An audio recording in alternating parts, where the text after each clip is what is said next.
সকালে উঠিয়ায় আমি চেম্বার খুলি, নিচে রাখা কলাগুলো ডেস্কের উপর তুলি। একটি যদি রুগী পাই অমনি ধরে একটি কলা খাই।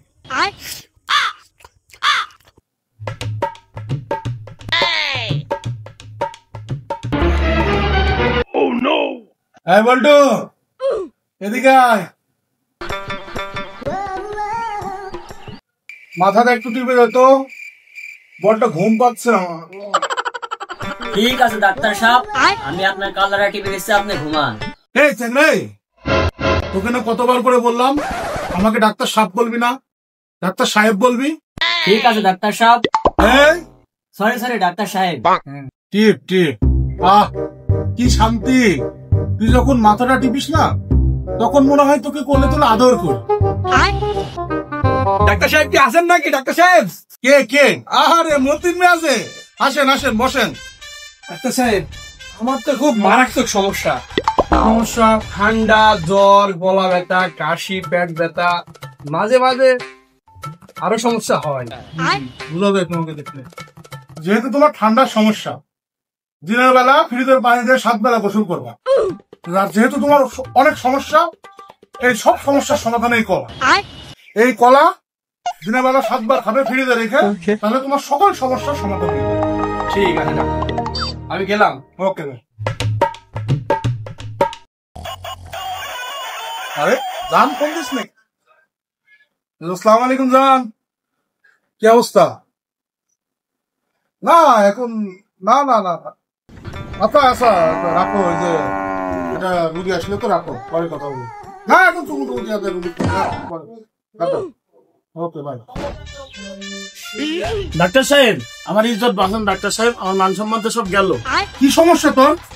ডাক্তার সাহেব, আমি একটু বেশি খাই বলে গ্রামের মানুষ আমাকে দাওয়াত দিতে চায় না। আমি যেন একটু কম খাই সে ব্যবস্থা আপনি করে দিন। একটু বেশি খাস বলতে কতটুকু? এই ধরেন 2 কেজি চালের ভাত, 5 কেজি গোশ আর কেজি 5 দই আমি অনায়াসে খেয়ে ফেলতে পারি। ঠিক আছে, একটা প্রেসক্রিপশন করে দিচ্ছি, এই ওষুধগুলো নিয়মিত খাবি। আর যদি পারিস পাশাপাশি ধানের গুঁড়া, ছাগলের নাদি, গরুর চুনা, মোষের গোবর এগুলো গুলে খাবি। দেখবি ভাত, গোশ ও দইয়ের প্রতি তোর একটা ঘৃণা জমা, তাহলে তোর সবকিছু খাওয়া কম কম হয়ে যাবে। সাবাস ডাক্তার সাহেব, আপনার ট্রিটমেন্ট আমার খুব পছন্দ হয়েছে। এই খুশিতে আমি আমাদের পাটি ছাগলটাও জবাই করে খাবো।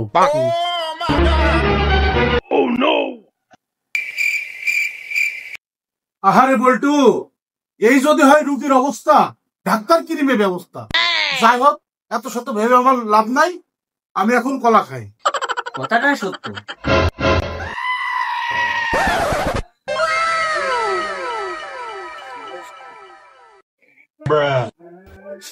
ডাক্তার সাহেব, আমি তো একেবারে বললাম ডাক্তার সাহেব, আমার আর সহ্য হয় না। কি হয়েছে আপনার? যা হওয়ার তাই হয়েছে। হয়েছে কি সেটা তো বলুন। ঘন ঘন প্রস্রাব, আর সারাদিনে 87 বার প্রস্রাব করেছি।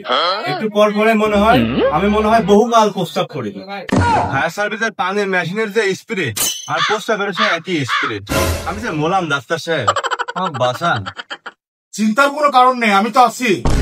এই নিন ওষুধগুলো নিয়মিত খাবেন। আর আপনার পেটে তো অনেক জল, হ্যাঁ, আপনি অনেক বেশি করে মুড়ি খাবেন। মুড়িগুলো আপনার পেটের পানি চুষে নিবে, তাহলে আপনার প্রস্রাব কমে যাবে।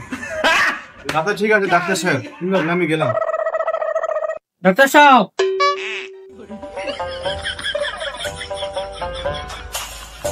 কি সমস্যা তোমার বলো? ডাক্তার সাহেব, আমার তো মেলা সমস্যা। আমার তো বেঁচে থাকা না থাকার সময় কথা।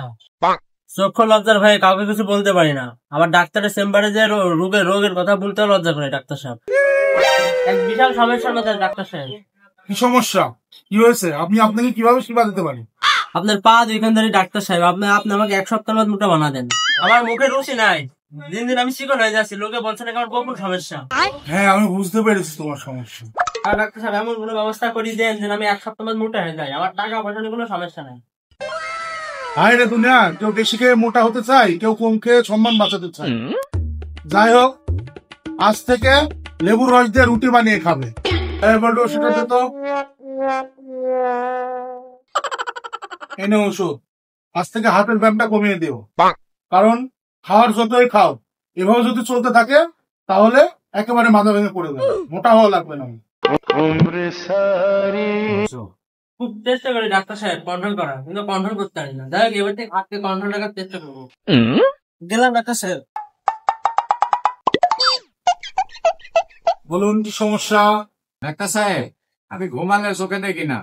ডাক্তার সাহেব, একই রোগে ধরেছে আমার। ডাক্তার সাহেব, এখন থেকে চোখের পাতা ঘরের ডাবে ঝুলে রাখবে, তাহলে দেখবে ঘুমানোর সময় চোখের পাতা আর বন্ধ হবে না।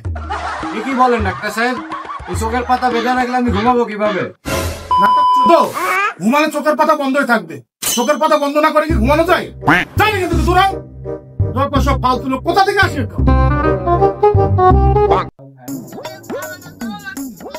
কান্দিস নি বাপ, এই চলে আসি, এই যে চলে আসি। ডাক্তার সাহেব, আরে রাকিব যে কি খবর? কি সমস্যা বলুন। আর বললেন না ডাক্তার সাহেব, আমার এই ছেলেকে নিয়ে খুব সমস্যার মধ্যে আছে। কি হয়েছে ছেলে?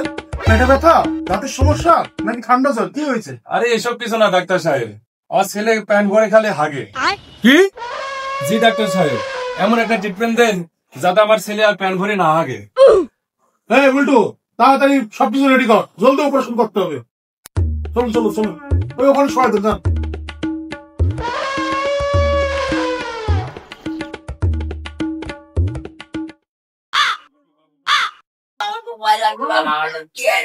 টেনশন করিস না বাবা, ডাক্তার দেখলে সব ঠিক হয়ে যাবে বাবা, টেনশন করিস না তুই। তো খুব ভয় লাগছে, আমার সাথে কি হচ্ছে? তুই ভয় করিস না বাপ, ডাক্তার দেখছে সব ঠিক হয়ে যাবে বাপ, তুই একটু ধৈর্য ধর, এই ধৈর্য ধর।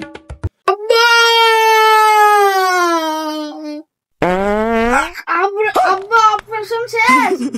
আব্বু অপারেশন শেষ। আব্বু কি হয়েছে ডাক্তার সাহেব?